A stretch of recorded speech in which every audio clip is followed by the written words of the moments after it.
ঠাকুর আরো বলছেন, এক ধোপা সে একটা হিরে খুঁজে পেল। সে তো জানে না হিরেটা কি, তো সে তো পড়াশোনা করেনি, কখনো দেখেও নি।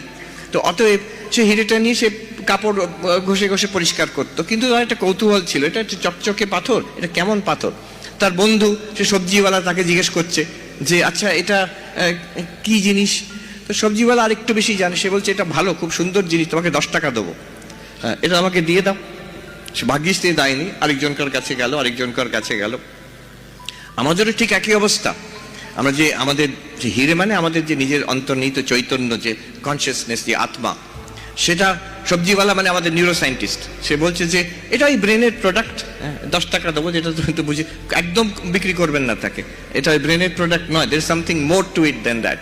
একজন আমেরিকান প্রফেসর, তিনি জড়বাদী, তিনি বলছেন ওই কনসিয়াসনেস এসব কিছু নয়। ওনার টেবিলের সামনে একটা কোকা কোলার বোতল ছিল, যেমন ওই বুদবুদ ওঠে, ফিজিং, বলছে it's just the fees in the body mind, এই কিছুক্ষণ পরে গ্যাসটা বেরিয়ে যাবে, কনসিয়াসনেসও চলে যাবে, ওই রকম। No, there is something deeper than that.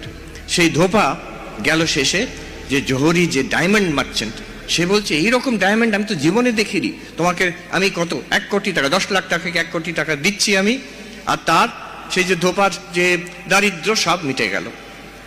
এখন তাকে বিক্রি করতে হলো। আমাদের ক্ষেত্রে যে ওই এক আছে, যে হিরেটা আমাদের কাছে আছে, সেইটা আবিষ্কার করলে তার লাভ আমরা পেতে পারবো। আর এটা আবিষ্কার করে, এটা কোথায় লুকিয়ে আছে, এটা মনের মধ্যেই লুকিয়ে আছে।